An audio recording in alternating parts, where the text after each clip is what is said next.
Welcome back to Relationship Wednesday. I'm Pastor Chris Atemo. I'm so excited that you are tweeting and you are talking to us and keeping the conversation going. Is there anything like a strong career woman? We've been talking with the men on Monday, and now we are on this segment, Retake, where we are joined by the ladies. We want to hear their views. We want to hear your views too. The hashtag is KTN Life and Style. Remember to follow us on our social media platforms at KTN Life_Style. That's for Twitter and Instagram. And KTN Life and Style for Facebook. 22840, that's the text message number. And follow me too on at CJ Atemo on Twitter, Chris Atemo on Instagram, and Chris J Atemo on Facebook. Is there anything like a strong career woman?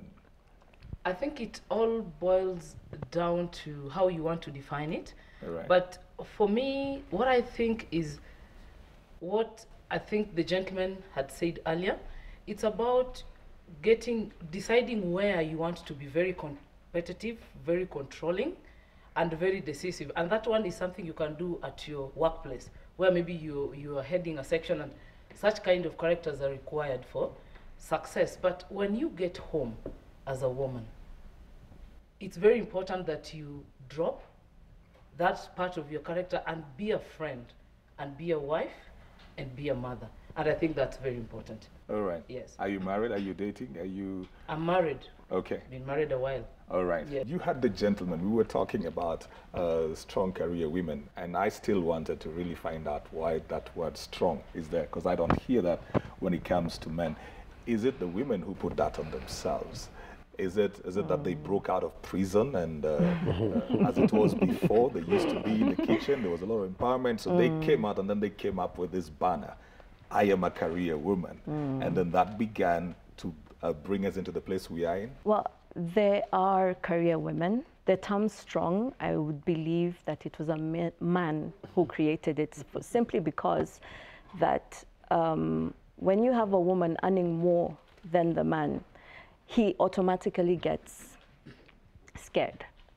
Because honestly speaking, I don't think my husband will allow me to buy our home. Yes, because that is his duty. Immediately I do that, it'll bring a conflict. Why do you think that scares men? Because these men didn't look automatically like, scares men. well, you need to use your mic. Yeah, she says automatically, But like, these men didn't seem to think like that when I was talking to them on Monday. They're saying that now, but given the opportunity of being in that position, would they think the same way? Position of what? Of their woman earning more money than they do. What is the problem? I have been in that situation. I have been too. What is the problem? Nothing that automatically. These men are telling me No, that. you see, what happens is this. Okay, what happens is this. You can look at it from the perspective of, is it a good thing or a bad thing, depending on the kind of mindset that you actually have. Okay, for me, I chose to look at it as a motivator. Okay, I chose to look at it as something that spurs me on. And then it was very key for me at that particular time, because I came to find out what kind of woman do I really have in the house. It's really also a test for the women, because at the end of the day, courtship? I thought you were finding no. You're a married man. You're a married man, Pasi. And you know the woman who you are dating and the one who you live with at home, the distinction is black and white.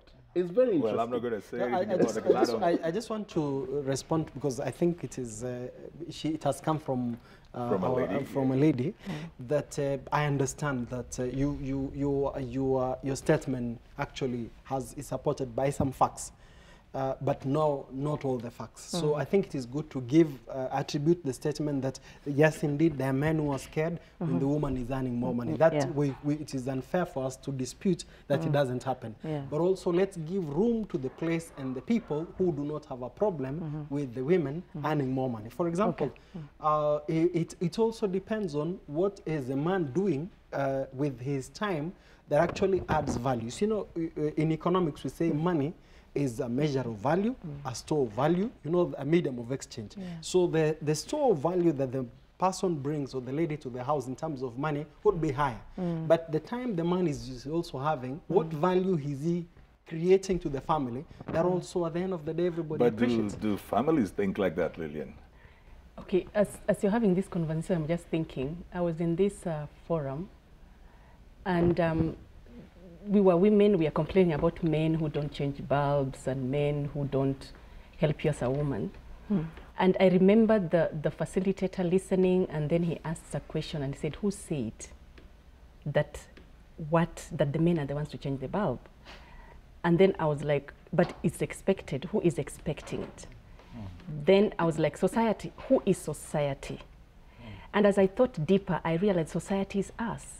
We have to define what is really, what the things that we've just come out and accepted has been programmed in us. We've been told since we were small, this is how things should be, and this is how we should do things. Would you climb the tables to change the bulb? I would. If he's not there, do I sit in the dark? He's sitting over there, he's flipping on the TV, then you're climbing the stool to change the bulb. Okay, if he's seated there, I can tell him, hey, get up and change the bulb. So you still have the same expectation. Yes, okay. But then I'll ask him, but many times, I think it depends with the personality. This word strong, who defines strong? Are we talking about a personality, or are we talking about somebody being successful in their career? There's a difference. Because if I'm a career woman, and I have a strong personality, you can take that to mean to be interpreted as if I am being, both of them. So we have women. So you were trying to differentiate between the strong woman and the career woman. Because you can find a woman who is, like now, for example, a woman who maybe is an MD, but in her personality, she's not very strong. She's calm. She's calm. Yeah. And that's her personality. And you Some can of find us have very strong personalities. Even when we are broke. Even when we are broke. So I come in and I'm ordering everybody and I'm pushing everyone else. Like right now, my daughter she's in standard 3. And she came home and said, like, Mom, I'm vying to be the timekeeper in school. And I'm like, but that is kept for standard 7 and 8. And she's saying, why not a standard 3? And she's running against a standard 6. So what am I seeing? She's a strong woman in character. But you can differentiate that to mean that she's a bad woman. You understand? Let me ask a question about this bulbs issue. I just since we have also gone all to school. Assuming, for example, you are an electrical engineer. As a woman who understands more of the wiring, more than maybe an artist in the house. Nothing wrong with artists. The Lord also blesses how do you also ensure that you take advantage of skills and competences to make merry in the home? I'm just asking. Actually, but does that now, aren't we going to be at some point losing the line? I was just asking because I know, and I'm throwing back that at us that want you. In doing that, Emma wants to say something. Because wouldn't that then we lose that line of thinking like, look, you're the boss at work. When you come back home, you are a wife or a husband. Pastor, allow me to say this. When a man works as a chef, does that mean he's going to come into his home and start cooking? And that's what I'm asking. Are you going to lose the line? We're saying there's a line between what you do for work and at home. So if you're an electrical engineer out there as a woman, when you come home, I think there's the household chores that are reserved for men by society, which again is us. So I think. Chris, do the so-called strong career women, do they do house chores? Are they expected to? They should do. Because when I get home, as much as I come from my career, there are roles that, and I will say it's culturally we are designed, or there are expectations of me as a woman. And as much as I might walk out of the house with my husband in the morning, and then I come back home in the evening, automatically, the way I've been oriented growing up, and particularly I grew up in the local area, I know there are certain roles I need to take. Still keep your mic closed. Yes, and there are some roles I need to take, and then I have to do them as a woman. So I think the problem generally comes into the orientation. Because I have a friend who was brought up by a single mother, having lost the dad very early. And the one thing that this person grew up doing is the mother was everything. The mother was a successful career woman who actually brought them up well. When he grows up, he has no problem with the wife managing both her career and the home. You get me? They get comfortable with that because that's the orientation they got. So sometimes the environment make the men come to accept certain things. Or if you grew up in a home where your father I've actually worked with a You gentleman. see, you're bringing up a very different issue. Yes. Right there. Yes. You're bringing up an issue of if somebody, assuming it's a man who has grown up without a father, so he's used to having the woman doing everything. Then he goes into a marriage expecting the same. You bring up something that is a huge issue when it comes to men. It's a very huge issue because now those women keep on saying they want to see men. And I do know it is difficult to have two female mindsets in the same marriage. No, but if the woman might have been brought up in a different setup altogether, yeah? But then the gentleman will not have this total insecurity about the woman being stronger than his. Is it security, is it dependency?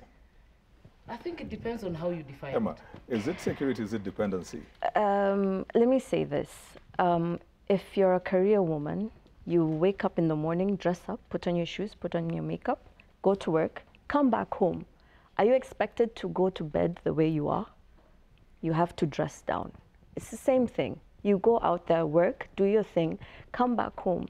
You're now a homemaker. You need to take care of your husband, your children, and stuff like that. So, Waiter, buy her a drink. Yeah, Emma has just revived herself. Buy her Listen, when we talk with people who are hoping to get married or something, a lot of young ladies, this generation, they're thinking, you know, if I go out to work, when I come back home, if I'm bringing in the money, I need a man who is going to do the other stuff.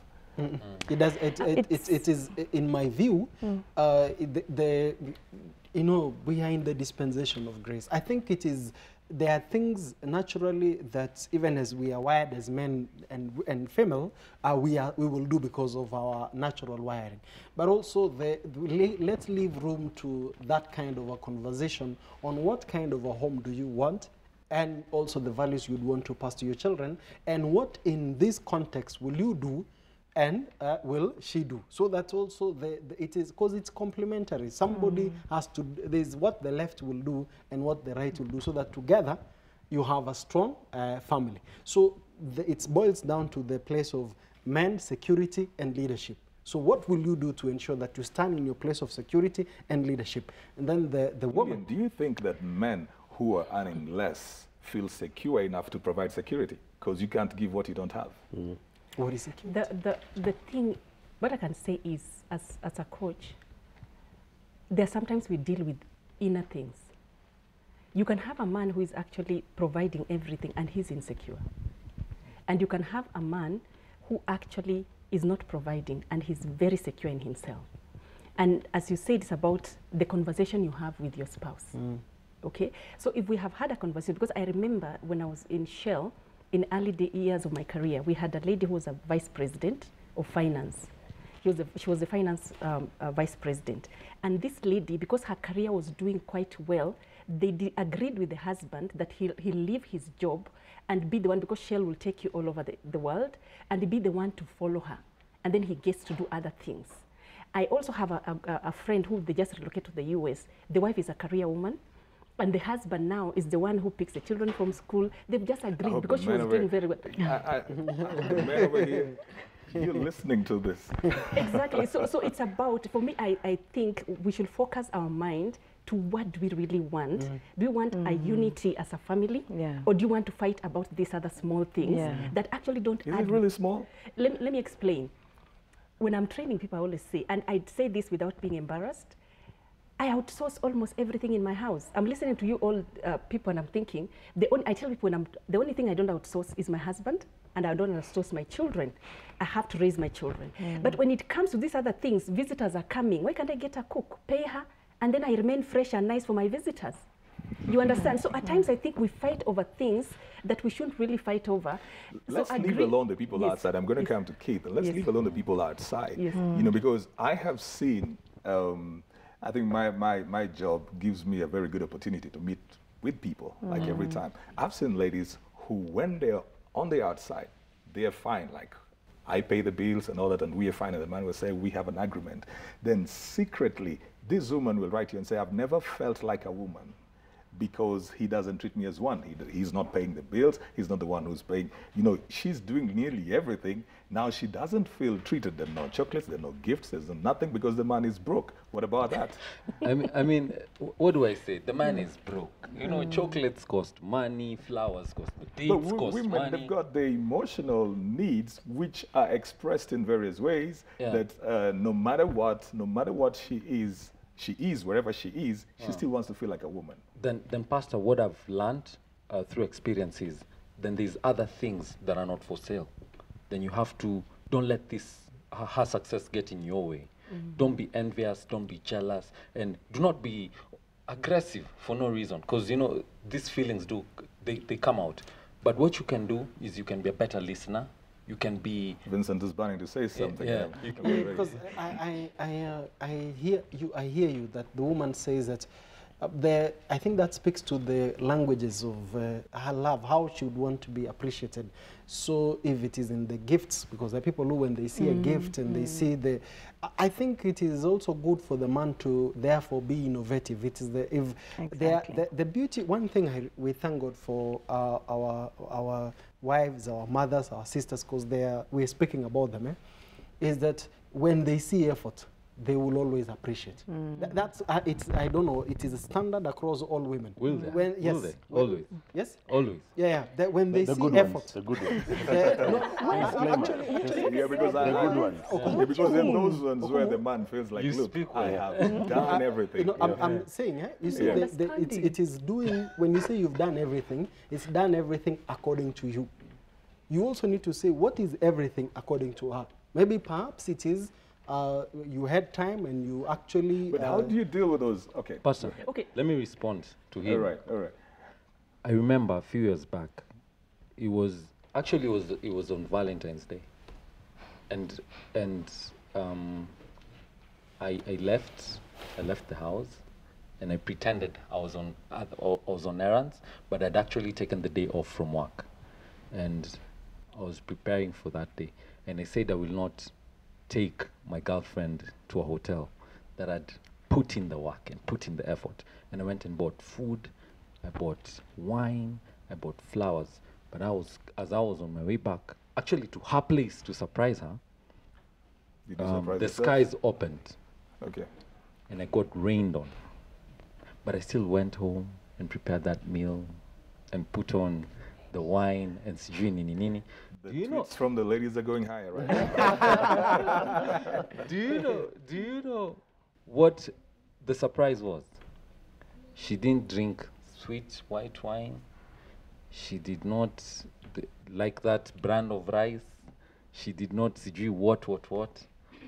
All in all, you surprised yourself. Yes, and I learned people do not always appreciate our honest efforts, so to speak. I don't have a right of reply. Anyway. Go ahead. Use your microphone. I think also when it comes to the issue of finances, and maybe I look at it differently, but if we start communicating from the start and avoiding this thing where, as a husband, you do your own things with your own money, and maybe we say, mine is mine and yours is ours, then that's where the problem is. For example, I might be earning $500,000 and all of it is mine. You earn your 200,000 and you have to pay the bills and pay the school fees and everything. What that means is at the end of the day, I leave you the man broke, and then I can go to Syokimau and buy my land, or go to somewhere else and buy my things. You get me? Then at the end of the day, I think the insecurity Please then come comes and buy in. land around Syokimau. That's where our church is. Okay. So the thing is, at the end of the day, you'll realize as a woman, I'm progressing, but my husband is left behind there because his resources cannot allow him to do everything. So what I believe is sometimes when you come and communicate, understand that this is what I get and this is what you get, not getting ashamed about it. And then you put it on the table and make it a family income. You get me? Yeah. And then from this family income, sweetheart, what do you put on school fees and that? Therefore, as a man, you will not really feel like you're being left with everything and your woman is growing and you are left behind. Even buying that land, you can't because you can't afford it. Lillian wants to say something. No, I just wanted to say, I'm agreeing with what she's saying completely, but things change. And if I look at it, there's some time I had a very good job. And at that particular time, once in a while, my husband would say, do you have some money for fuel? Do you have some money? Can you chip in this? Do you have this? And there's a time I will support him. Right now, my business has not picked up. And I'm not thinking about, like, I want to go to employment. He's supporting me. There's a time I will pay for the holiday. Right now, my husband is doing everything. So what I can say is, don't get stuck as women or men that person will always stay in that position. Right. The idea is see effort. Is he making an effort? Yes. There's a difference. If the man is just lazy, then that's the difference. But if the man, you can see he's actually making an effort. Yeah. And even that particular time when my husband didn't have much money, I could see that he's a hard-working man. So you can't blame him for not having it because it has not come his way. Tomorrow you do not know. Today you could be that career woman who is traveling all over the place. Tomorrow he could be the one traveling all over the place. And you sit back and wonder. So I think we should actually look at it in a different way. But I want to look at it also. I want to throw it to you in a very different way. Yes. Let's assume that the state is going to remain like that. She will always be the career woman and I will always be below her. Does that change how we act to each other? Because what you're bringing up is, you know, you never know about tomorrow. Yes. That means that even my good act, they are tied to something because I do not know what tomorrow brings. What if it is going to be permanent? You are a man of God, a pastor. Actually, no, I'm throwing this out here. Pastor Chris, no situation is permanent. Hold on, let me quote the scripture here. You're going to project something else. Because if I'm saying, let me treat Gershom better, because I don't know who he will be tomorrow, there's already motive to my good treatment of him. What if I was sure he will never be better? That's what I'm trying to come to. And that's what I'm saying. Since we know you are a pastor, we are taking you to the cross. I'm not asking you questions. I'm asking you for my view. Okay.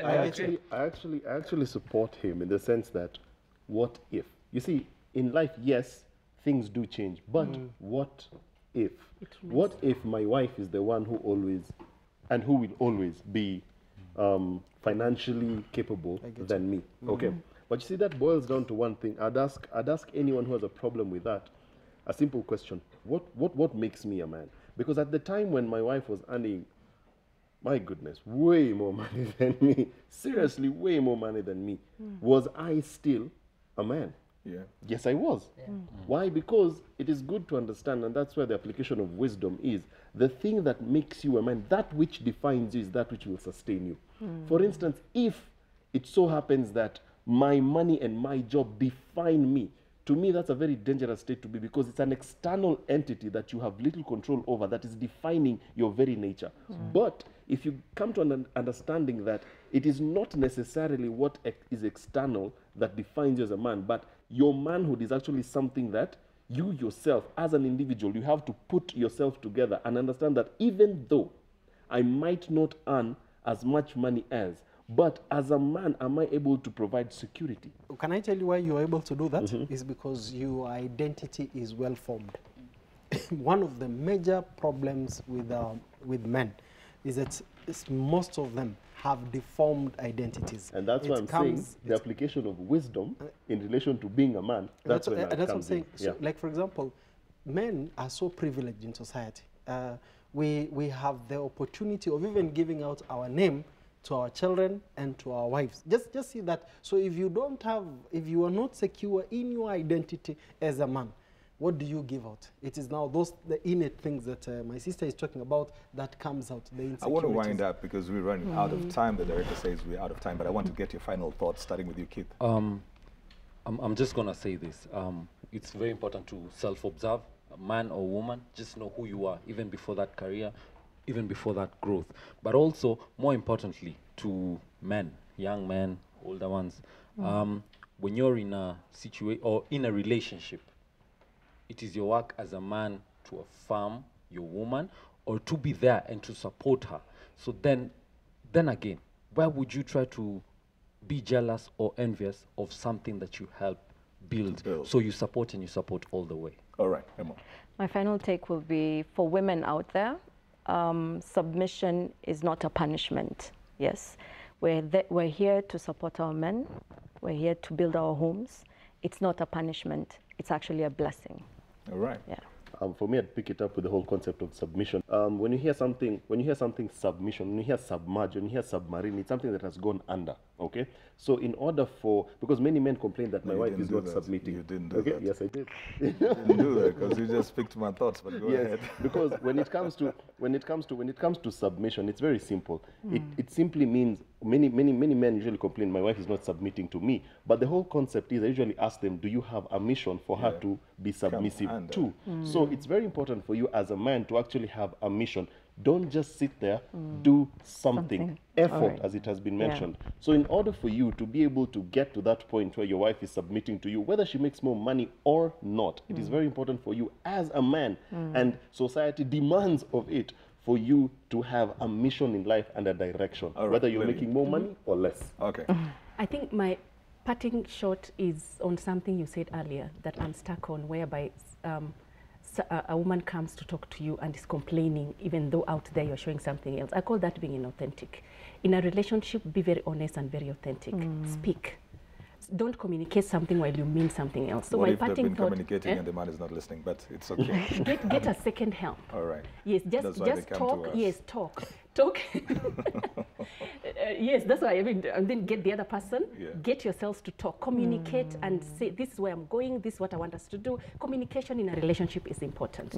Because in many cases, when people are dying, they don't ask for the cars, they don't ask for the houses. They wish that they had just kept that family going. All right, Vincent. I think my parting shot is 1 Corinthians 13, 4-8, the definition of love. And to ask, I took time and I looked at what is it? It says kind, it always hopes, it never fails, it triumphs over all things. So I went one day and I looked at what are the other words that define kindness? What are the other words that define hope?